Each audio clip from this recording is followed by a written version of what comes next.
Dans l'atmosphère feutrée du célèbre salon de Rambouillet, où se forgent les réputations littéraires du grand siècle, Jean Chapelain, âgé de 61 ans, académicien et poète controversé, accorde une interview magistrale à Mademoiselle de Fontaigne. 30 ans de labeur aboutissent à la publication des 12 premiers chants de La Pucelle, ou La France délivrée, poème épique dédié au duc de Longueville. Face aux critiques acerbes de Boileau et aux débats enflammés sur le choix d'une femme, Jeanne d'Arc, comme héroïne épique, Chapelain expose sa vision, défense passionnée de la vertu féminine, allégorie morale profonde de l'âme humaine, justification du merveilleux chrétien, imitation de Virgile et dette infinie envers son mécène. Cette conversation fleuve révèle un esprit rigoureux confronté à son époque. Nom, date, lieu, émotion. Tout y est pour plonger au cœur du débat littéraire du XVIIe siècle.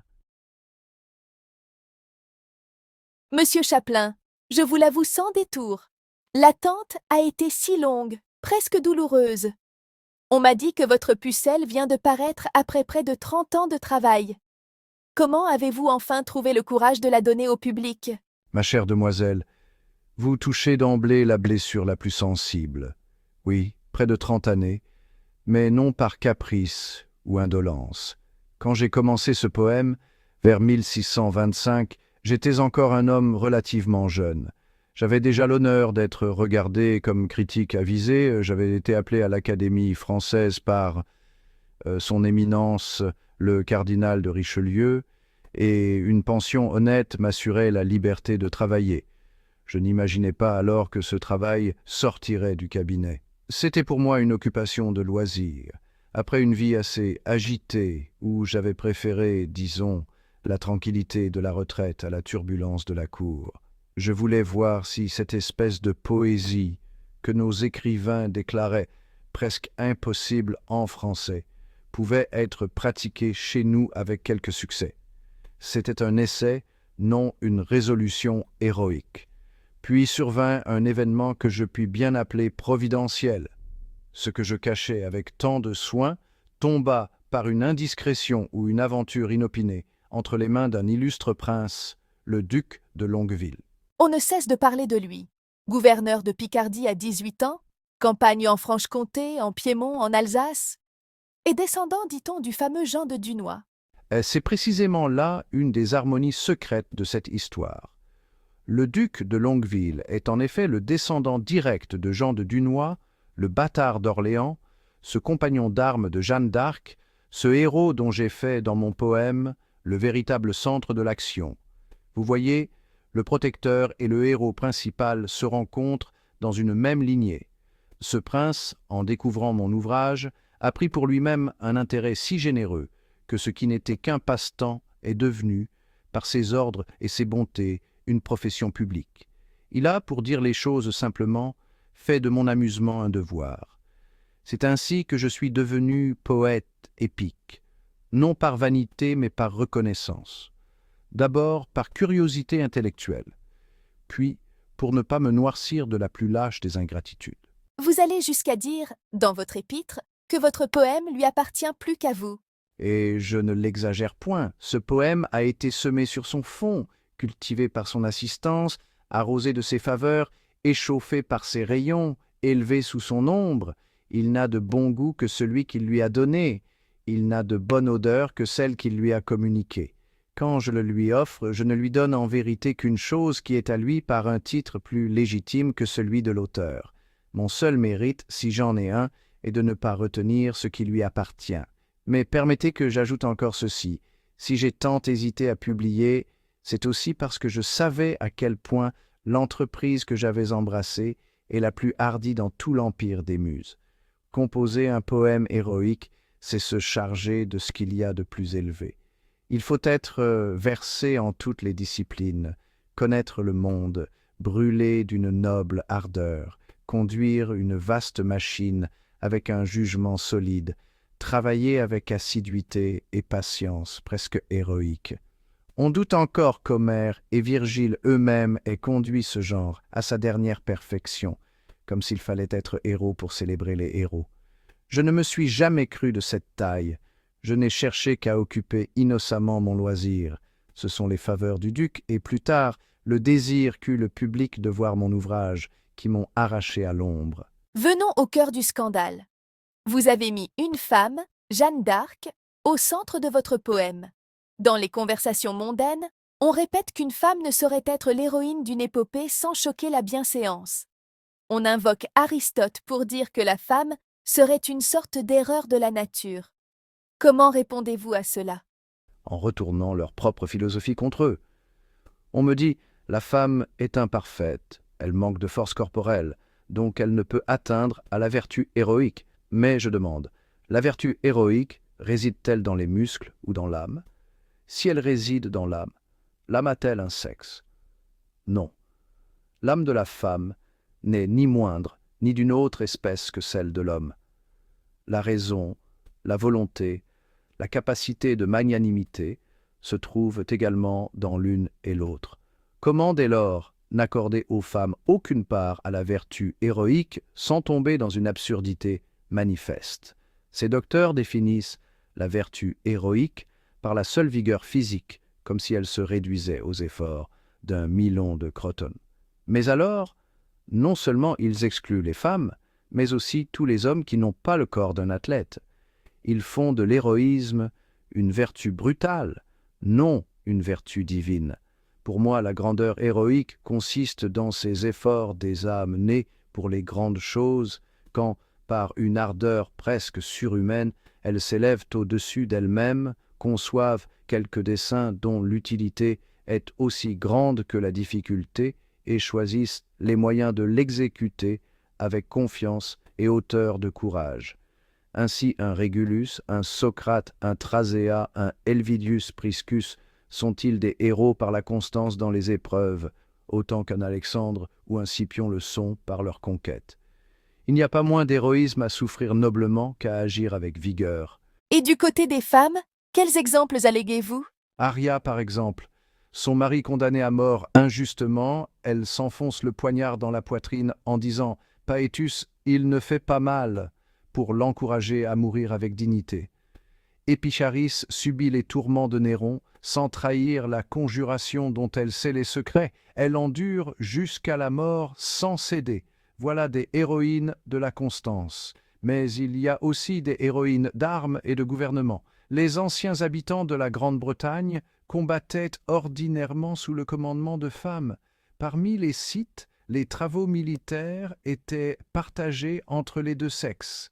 Les Lacédémoniens ne faisaient guère de différence, et la République entière des Amazones, toute guerrière, n'admettait point les hommes dans la société des combats.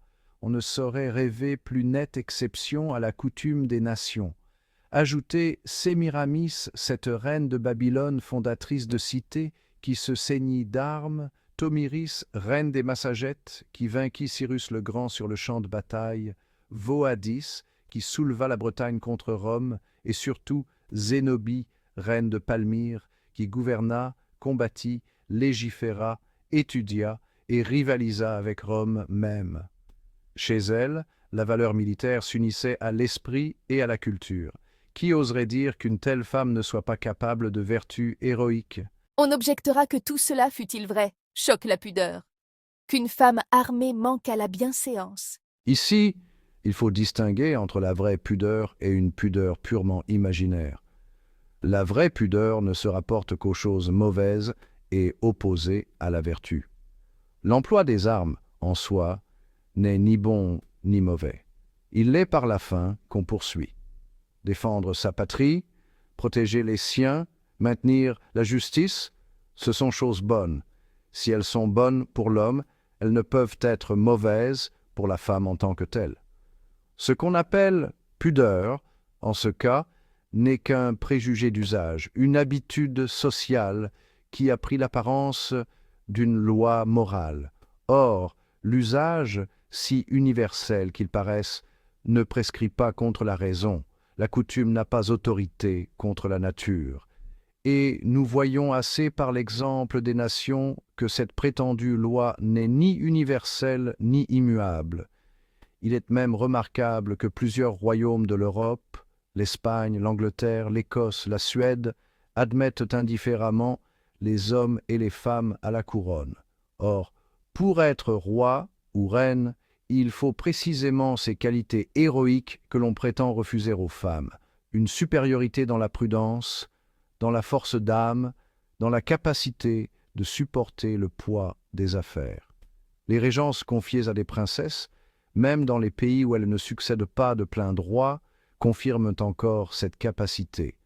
Dès lors, si l'on juge une femme apte à gouverner un royaume, à commander des armées, comment lui refuser de servir de sujet à un poème épique? C'est pure contradiction. Et Jeanne d'Arc dans tout cela? Jeanne est la confluence de tous ces arguments. Elle n'est pas une figure de fable. Elle est attestée par l'histoire, par les archives, par un procès, par une réhabilitation solennelle. Elle est née vers 1412 à Domrémy. Elle reçut de Saint Michel, de Sainte Catherine et de Sainte Marguerite l'ordre de délivrer la France. Elle se présenta au dauphin, leva le siège d'Orléans en quelques jours, mena Charles à Reims pour le sacre, poursuivit la lutte jusqu'à sa capture près de Compiègne, et mourut martyr à Rouen en 1431. 25 ans plus tard, l'Église elle-même, après enquête, a déclaré nul et inique le jugement qui l'avait condamné. Son innocence et sa mission furent reconnues. Ainsi, en choisissant Jeanne pour héroïne, je n'invente rien qui choque la foi ni la raison. Je prends une femme dont l'histoire a déjà donné au monde l'image d'une vertu héroïque, et j'essaie de donner à cette image la forme poétique qui lui convient. On dit que votre poème n'est pas seulement un récit historique, mais qu'il repose sur une vaste allégorie morale. Pourriez-vous m'en dévoiler le dessein? Volontiers. Pour obéir aux préceptes de l'art ancien, il ne suffit pas de raconter des faits, il faut leur donner une portée universelle. J'ai donc ordonné toute la matière de mon poème de manière que l'action visible en recouvre une autre, invisible, qui concerne chaque âme humaine. La France, d'abord, représente l'âme de l'homme, agitée, déchirée, travaillée par les plus violentes passions. Le royaume est en proie à la guerre civile et étrangère, comme l'âme est en proie à des mouvements contradictoires. Le roi Charles VII figure la volonté, cette faculté souveraine qui commande à toutes les autres. Par nature ordonnée au bien, elle est pourtant facilement séduite par le mal, surtout quand celui-ci se présente sous l'apparence du bien ou du plaisir. Les ennemis du roi, anglais et bourguignons, incarnent les mouvements de l'appétit irascible, colère, haine, ambition, désir de vengeance. Ils usurpent sur la volonté un empire qui ne leur appartient pas. Comme ces passions brutales troublent et altèrent l'ordre intérieur de l'âme. D'autres personnages représentent l'appétit concupiscible. Amaury, favori du prince, et Agnès, sa maîtresse, symbolisent les plaisirs, les attachements, les séductions qui corrompent l'innocence de la volonté par leur douceur trompeuse. Ensuite viennent les forces qui soutiennent la volonté dans le bon sens.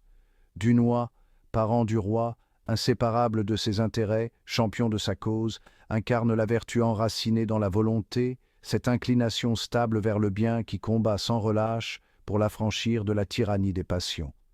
Tanneguy du Chastel, chef du conseil, représente l'entendement qui éclaire la volonté aveugle, car la volonté livrée à elle-même ne sait parfois où se porter. Il lui faut la lumière de la raison pour discerner le vrai bien. Enfin paraît Jeanne, non seulement guerrière, non seulement inspirée, mais figure de la grâce divine. La grâce vient, dans l'abattement des forces naturelles, raffermir la volonté, soutenir l'entendement, se joindre à la vertu et, par un effort victorieux, soumettre à l'ordre tous les appétits rebelles. Le résultat de cette harmonisation, c'est la paix intérieure, cette tranquillité parfaite où toutes les écoles de sagesse reconnaissent le souverain bien.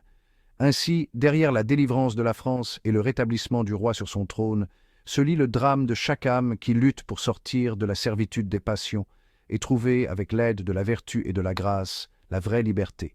Un autre reproche qu'on vous adresse volontiers concerne le merveilleux. On prétend que l'intervention du ciel, des anges, des miracles, détruit la vraisemblance et choque l'imitation. Que leur répondez-vous?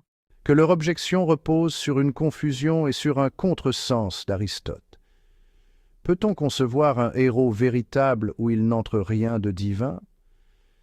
Homère et Virgile, que tous tiennent pour maîtres en l'art épique, ont constamment mêlé les dieux aux actions humaines, parfois sans nécessité pressante, mais toujours avec un effet heureux sur la majesté du récit. Personne ne leur a imputé cela à faute, au contraire, on les en a loués. La différence est que leurs dieux étaient les dieux des païens, auxquels ceux-ci croyaient. Les machines d'Homère et de Virgile paraissaient vraisemblables à leur public parce qu'elles répondaient à une croyance reçue. De même, les machines chrétiennes, anges, miracles, inspiration, ne sont point invraisemblables pour un lecteur chrétien. Il sait, par sa foi, que Dieu agit parfois au-delà des causes ordinaires, que des prodiges authentiques ont lieu dans l'histoire du salut. Aristote lui-même nous apprend que plusieurs choses arrivent contre la vraisemblance, qui ne laisse pas d'être vraisemblable, parce qu'il est vraisemblable qu'il arrive quelquefois des choses qui, selon le cours ordinaire, ne devraient point arriver. Si l'on admet cela pour l'ordre naturel, à plus forte raison doit-on l'admettre quand on pose, comme le chrétien, une cause suprême infiniment libre. Cela dit, j'ai pris un soin particulier pour ne pas me livrer à un merveilleux capricieux ou arbitraire. J'ai voulu que tout ce que j'attribue à l'action divine puisse, aux yeux du lecteur, être aussi compris comme l'effet d'une force humaine portée au plus haut degré. Quand Jeanne ranime le courage des troupes, on peut y voir l'effet de la grâce, mais aussi celui du génie, de la foi, de l'enthousiasme communicatif. Quand elle remporte une victoire improbable, c'est à la fois miracle aux yeux de la foi et triomphe de la tactique et de la hardiesse aux yeux de la raison. Je me suis bien gardé des enchantements à la manière des vieux romans de chevalerie, pas de métamorphose, pas de palais magique, pas de fées. Ce n'est pas ainsi que je conçois la dignité de l'épopée chrétienne. Le merveilleux doit relever la réalité, non l'abolir. J'entends souvent dans les salons qu'on vous reproche aussi votre style. Certains le jugent trop lourd, d'autres pas assez orné. À quel modèle vous êtes-vous attaché? J'ai considéré longuement les grands maîtres. Homère, bien sûr, par la vigueur native, mais surtout Virgile, par la sagesse, la clarté, la majesté. On peut opposer Virgile à Lucain. Lucain, dans sa Pharsale, brille par des traits saillants, des images forcées, des subtilités qui révèlent l'auteur plus que le sujet, une sorte d'ingéniosité perpétuelle qui lasse l'esprit. Virgile, au contraire, recherche la noble simplicité. Son style est élevé sans être boursouflé, orné sans surcharge. Il ménage les lumières et les ombres, c'est quand il faut parler beaucoup et quand il faut se taire. C'est cette économie, cette pureté, cette gravité que j'ai voulu imiter. Dans une épopée, les mots doivent être comme les pierres d'un édifice, solides, bien taillés, exactement ajustés à leur place. L'excès d'ornement, les épithètes inutiles, les traits recherchés pour eux-mêmes nuisent à la majesté. J'ai sans doute manqué 1000 fois à cet idéal, mais tel a été mon dessein, Votre poème contient des combats, des intrigues d'amour, des passages de haute théologie, des épisodes touchant à la cour, à la dévotion. Est-ce pour plaire à tous les publics? Il est vrai que j'ai voulu que mon ouvrage pût donner lieu à divers plaisirs légitimes. Les gens de guerre se complaisent aux récits de bataille. Les dames aiment les mouvements de cœur, les nuances des sentiments. Les esprits dévots cherchent des sujets de méditation, des exemples de grâce et de sainteté. Les gens de lettres goûtant l'ordre, la symétrie, la composition. J'ai donc varié les objets, scènes de guerre, peintures de passion, discours moraux, tableaux religieux, mais cette variété n'est pas une dispersion. Tout converge vers la même fin, montrer comment une nation en péril est sauvée par la combinaison de la vertu humaine et de l'aide divine, comment un roi faible devient un roi véritable, comment un peuple esclave redevient libre. L'unité de l'action n'exclut pas la diversité des épisodes, elle la gouverne. Une épopée n'est pas une suite de contes détachés comme les anciens romans, mais un grand poème où chaque partie même éloigné de la principale à l'apparence, contribue secrètement à l'effet total. Permettez que je vous pose une question délicate. Depuis la publication de vos 12 premiers chants, les jugements sont partagés. Certains lecteurs simples ont été touchés. Mais des esprits comme Boileau vous ont attaqué avec violence.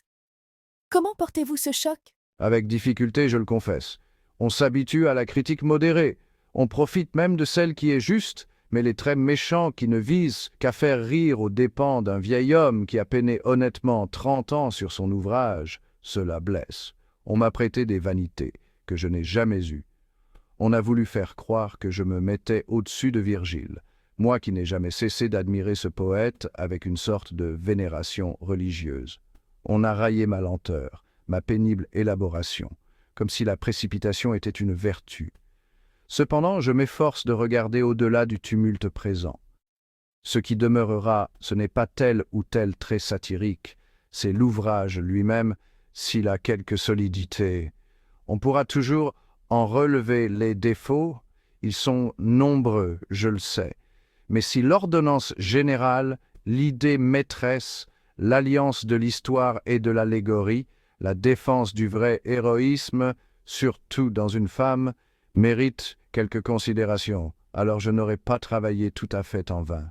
Qu'attendez-vous du lecteur idéal? Qu'il consente à lire sans prévention, qu'il ne s'arrête pas à un vers malheureux pour condamner tout un chant, qu'il ne s'arrête pas à un chant pour condamner tout le poème, qu'il considère l'ensemble, l'architecture, le dessin, qu'il juge selon des règles, non selon l'humeur du moment, et surtout qu'il apporte à cette lecture l'instrument nécessaire, un peu de connaissance des anciens, de la théologie, de l'histoire, de la morale. Je ne demande pas qu'on m'absout de toute critique, mais qu'on me juge avec équité. En vous entendant, je vois se dessiner une ambition plus vaste que la simple gloire personnelle.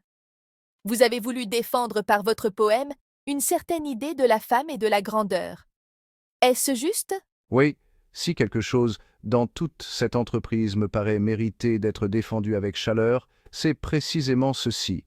Avoir tenté de montrer, dans une forme reçue pour la plus noble de la poésie, qu'une femme peut être sujet d'héroïsme aussi bien qu'un homme, que la vertu n'a point de sexe, que la grâce de Dieu peut choisir une humble fille de village pour sauver un royaume, que l'âme féminine est capable de courage, de constance, de clairvoyance surnaturelle.